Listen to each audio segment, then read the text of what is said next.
how did I become a follower of Isa al-Masih? My journey is essentially a journey from religion to redemption. I would characterize my journey in the faith, in this process of becoming a follower of Isa al-Masih, as a journey from ritual to reconciliation. And this is very important because I was raised in the precepts of the religion of Islam. I grew up embracing Islam with all of my heart, as best as a child could in a Muslim home, having grown up in Senegal, West Africa, of a Lebanese family, Shia Muslim, and following best as we could the precepts of the Quran and the Hadith. Our home was characterized by religion in every sense of the word. So, why would I need anything more than what we had? I never felt the need to have more until the crises of life that I experienced and that all of us experience at one point or another may bring us to face, or do bring us actually face to face with some of the great questions of life. Who am I? Why was I born? What is the sense? What is the meaning of my existence? Why these problems? Why do we have these struggles? That's the nature of the human heart, to struggle with answers and to look to the mercy of God to say, Lord, why? Lord, why was it that when I was just a little child, my parents experienced divorce and we had a broken home? Why did we go through struggles in the context in which I grew up, where someone from my background would despise a black man? And why, though we were all supposed to be Muslims, we were not getting along? I came very early to the understanding that even with all of the noble talk we had about Allah and about religion in the home, all of that did not shut the door to the misery and havoc that sin brings into a family and into a young life. I experienced all of this. And then I embarked on the task of reforming my life, thinking that all that I had experienced, all of the bad things that I went through, had been because I was not walking like a Muslim should. And I began to reform my life by being more careful, reading the Quran, trying to keep the traditions, of course, ritual and everything else that was required. But you know what happened to me? The more I embraced this, the more I tried, the more I began to discover that something simply was not gelling, something was not working. Was the problem just me? Was it that I wasn't doing it right? I began to look at others. I began to look at anyone who called himself a Muslim, whether he called himself a fundamentalist or he called himself a failure. From one F to the other, I looked at the whole gamut of Muslims and every type possible, and I noticed the same thing in their life that was in my life. That there was no assurance of the forgiveness of sin, that there was fundamentally no peace, although we constantly spoke of peace. That honestly, in my heart, as well as the heart of my Muslim friends then, though we said 5 times a day and 1,000 times in other occasions, Ar-Rahman Ar-Rahim, we were never very sure that Allah was on our side.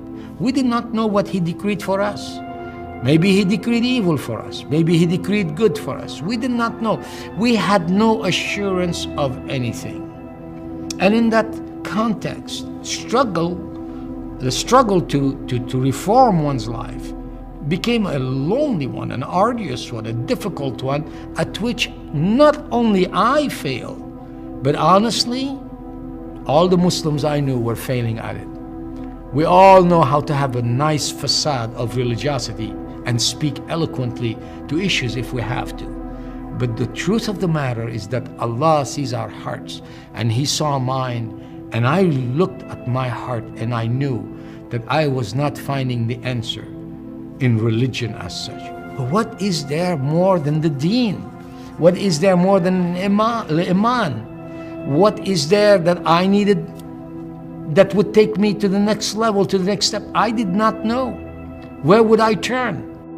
What Isa al-Masih came to put before us was not just a set of rules or laws or things that we can bring forth as meritorious deeds, such as whether we call it prayer or giving alms or anything else. He came to teach us that beyond religion we needed relationship. And relationship cannot happen between us and Allah to be in the true peace, in the true Islam, in the true Salam. We cannot have that without there being first a reconciliation. This is what is taught, to have reconciliation, reconciled in the heart. This is what I learned through the message of Isa al-Masih that someone shared with me. That person, in fact, the first time that person talked to me, I was very angry with that person, saying, do not talk to me about such religious issues. Who are you? And that's when I learned that there's a great deal of difference between those who would say that they are following the Bible and those who are true followers of Isa al-Masih. The man talking to me was a true follower of Isa al-Masih. I remember the first time that I heard someone give a khutbah about the Injil, and the man that was preaching that word, I shall never forget how he held up that book, the Bible, that comprises all of the holy revelations of Allah, from the Torah to the Injil, and began to say Allah is the one who gives promises and keeps them, and He is the one who assures us that we can count on what He says. That was a comforting word for me, because he was saying that there are things that Allah says that cannot be simply trifled with, that give actually reassurance. For I grew up in a system where I was never sure if Allah was truly for me. I was taught that Allah is closer to me than my jugular vein. But when I went to the Quran to read that, I found out that this is not speaking about a tender, loving nearness to me, but that it was a warning to those who actually were not being obedient. So I was in fear rather than at peace. That day, among the promises that I heard, was the one that is given to us in the book of Acts, in the 4th chapter, that says to us, إن تحت هالسماء وفوق هالأرض لا في غير اسم من بعد اسم عيسى المسيح اللي بيخلصنا. That is, there is nothing, no other name under heaven and upon this earth that has been given whereby we can be saved. But that if we believe, He will forgive us. That He is the one who did give His life as a ransom, the sacrifice that Allah provided.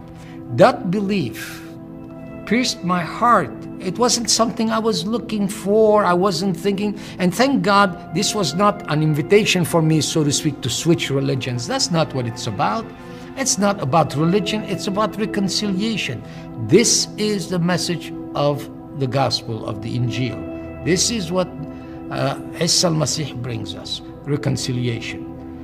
So today, to anyone who listens to me, I want to testify that indeed the Injil is true when it tells us La ilaha illallah wa la fi ghair wafi' bayna wa bayn Allah illa Isa al-insan, Isa al-Masih al-insan. That is, there is no God but one God, and there is no mediator between man and God except Jesus Christ, the man.